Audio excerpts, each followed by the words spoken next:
എൻ്റെ പേര് ഷാർലറ്റ്. ഇതെൻ്റെ അമ്മ സിനി. ഞങ്ങൾ കണ്ണൂരിൽ നിന്നാണ് വരുന്നത്. ഞാനൊരു BSc നേഴ്സാണ്. അയർലൻഡിൽ വർക്ക് ചെയ്യുന്നു.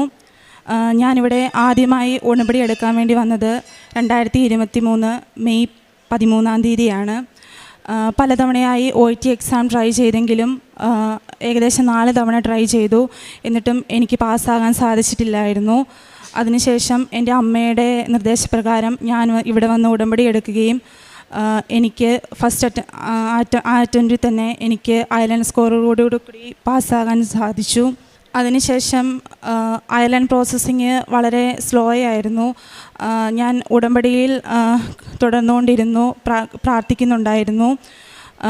അയർലൻഡ് പ്രോസസ്സിങ് ഏകദേശം 8 മാസത്തോളം എടുത്തു.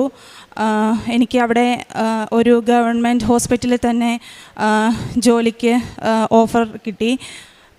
അതിനുശേഷം പോകുന്നതിന് തൊട്ട് മുന്നേ ഡിസംബർ മാസം ഞാൻ ഇവിടെ വന്ന് ഉടമ്പടി പുതുക്കുകയും സാക്ഷ്യം പറയാനായി തയ്യാറെടുക്കുകയും ചെയ്തു.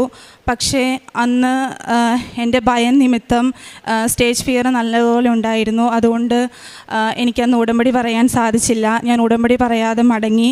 അത് ഉടമ്പടി സാക്ഷ്യം അതെൻ്റെ ജീവിതത്തിലെ വലിയൊരു നഷ്ടമായി ഞാൻ കരുതുന്നു. കാരണം അതുമൂലം എനിക്ക് അവിടെ ജോലിക്ക് കയറിയപ്പോൾ വളരെയേറെ സ്ട്രഗിൾ അനുഭവിക്കേണ്ടി വന്നു. ഞാനിവിടുന്ന് ജനുവരി 2024 7-ാം തീയതിയാണ് അയർലൻഡിലെത്തുന്നത്. അവിടെ എത്തിയതിന് ശേഷം ആപ്റ്റിറ്റ്യൂഡ് എന്ന് പറഞ്ഞ ഒരു എക്സാം പാസ്സാകണം. എങ്കിൽ മാത്രമേ നമുക്കവിടെ നേഴ്സായി ജോലിക്ക് കയറാൻ സാധിക്കുകയുള്ളൂ.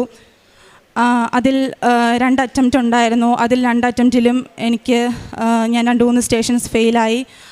അതുകൊണ്ട് എനിക്ക് നേഴ്സായിട്ട് ജോലി ചെയ്യാൻ സാധിക്കുകയില്ലെന്ന് എന്നെ കൊണ്ടുപോയ ഏജൻസിക്കാരും എന്നെ കൈയൊഴിഞ്ഞു. അതിനുശേഷം യാതൊരു മാർഗവും ഇല്ലാണ്ടായി.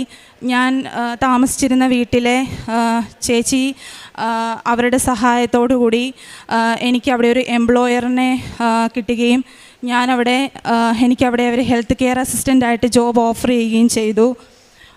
പക്ഷേ അവർ വർക്ക് പെർമിറ്റ് അപ്ലൈ ചെയ്തെങ്കിലും പല കാരണങ്ങളാൽ 3 തവണയായി വർക്ക് പെർമിറ്റ് റിജക്റ്റായിപ്പോയി. അതിനുശേഷം എനിക്ക് ജോബിന് കയറാൻ സാധിക്കാത്ത ഒരവസ്ഥയായി. ഈ സമയങ്ങളിലെല്ലാം ഞാൻ മാതാവിനോട് പ്രാർത്ഥിക്കുന്നുണ്ടായിരുന്നു. ഇവിടെ വന്ന് സാക്ഷ്യം പറയാതെ പോയതിനെല്ലാം മാതാവിനോട് മാപ്പ് ഇരക്കുകയും കണ്ടിന്യൂസ് പ്രാർത്ഥിക്കുകയും ചെയ്യുന്നുണ്ടായിരുന്നു.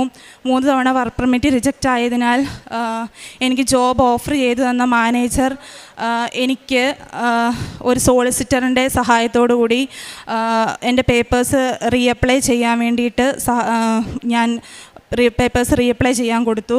പക്ഷേ അതും ആ ഓഫറും ജോബും എനിക്ക് റിജക്റ്റായിപ്പോയി.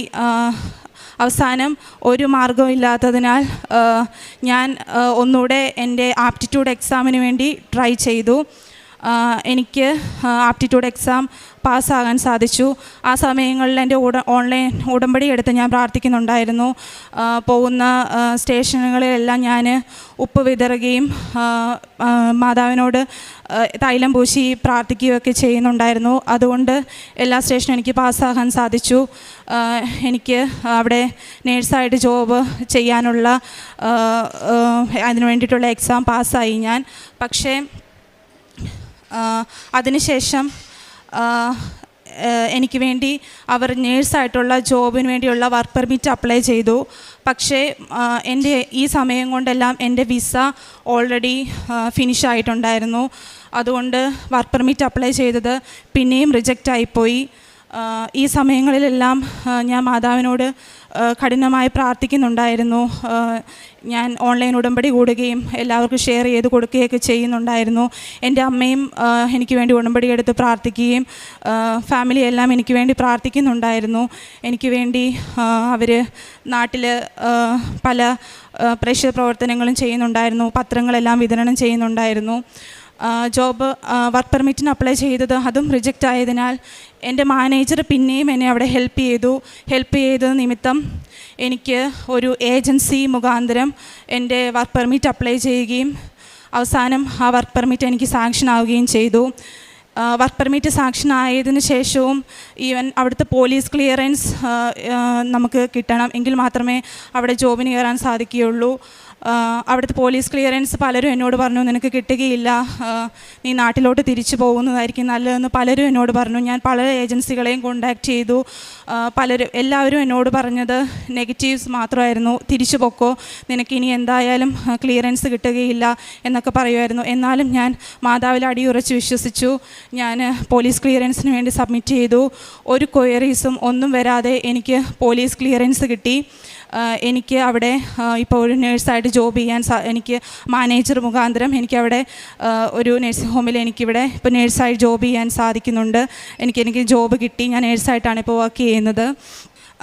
ഈ സമയങ്ങളിലെല്ലാം മാതാവിനോട് ഞാൻ നന്നായി പ്രാർത്ഥിക്കുന്നുണ്ടായിരുന്നു. ഓൺലൈൻ ഉടമ്പടികൾ കൂടുന്നുണ്ടായിരുന്നു.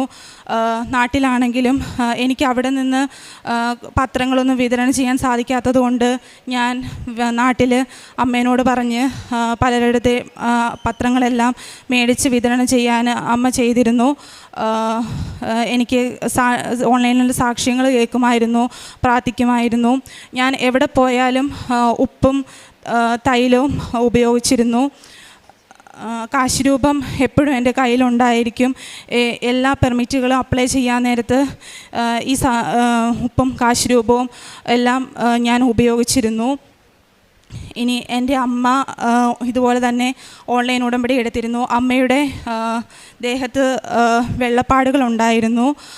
മരുന്നുകളൊന്നും കഴിച്ചിട്ട് മാറുന്നില്ലായിരുന്നു. അമ്മ ഓൺലൈൻ ഉടമ്പടി എടുത്ത് പ്രാർത്ഥിച്ചു. ഈ ഉപ്പും തൈലവും എല്ലാം അമ്മ എപ്പോഴും ഉപയോഗിക്കുമായിരുന്നു, ദേഹത്തെല്ലാം പൂശുമായിരുന്നു. അത് അങ്ങനെ പ്രാർത്ഥിച്ചതിനാൽ എൻ്റെ അമ്മയുടെ ദേഹത്തുള്ള വെള്ളപ്പാടുകളെല്ലാം മുഴുവനായും വിട്ടുമാറി. കാരുണ്യ പ്രവർത്തികൾ ഞാൻ ഇവിടെ ഉണ്ടായിരുന്ന സമയങ്ങളിൽ ഫാമിലിയായിട്ട് ഞങ്ങൾ അനാഥാലയങ്ങളിൽ പോയി ശുശ്രൂഷ ചെയ്യുമായിരുന്നു. സാമ്പത്തികമായി അവരെ സഹായിക്കുമായിരുന്നു. പത്രങ്ങളെല്ലാം വിതരണം ചെയ്യുമായിരുന്നു. ഞാൻ എബ്രോഡ് പോയതിന് ശേഷം പത്രങ്ങളൊന്നും വിതരണം ചെയ്യാൻ സാധിക്കാത്തതിനാൽ ഞാൻ അമ്മയോട് പറഞ്ഞു, അമ്മ എനിക്ക് വേണ്ടി പത്രങ്ങൾ വിതരണം ചെയ്യുമായിരുന്നു വീടുകൾ തോറും. പിന്നെ ഓൺലൈൻ ഉടമ്പടികൾ എടുത്ത് ഓൺലൈൻ ഉടമ്പടിയിൽ സ്ട്രോങ് ആയിട്ട് തന്നെ നിന്നു, പ്രാർത്ഥിച്ചു. ഉടമ്പടി വസ്തുക്കൾ ഉപയോഗിച്ചു.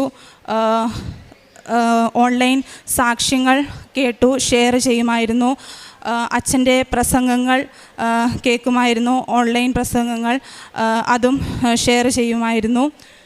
ദിവ്യബലിയിൽ പറ്റുന്ന ദിവസങ്ങളിലെല്ലാം ഞാൻ നാട്ടിലായിരുന്ന സമയത്ത് പങ്കെടുക്കുമായിരുന്നു. എബ്രോഡായ സമയത്ത് എല്ലാ ദിവസങ്ങളിലും പങ്കെടുക്കാൻ സാധിക്കുകയില്ല. പറ്റുന്ന ദിവസങ്ങളിലെല്ലാം ഞാൻ ദിവ്യബലിയിൽ പങ്കെടുക്കുമായിരുന്നു.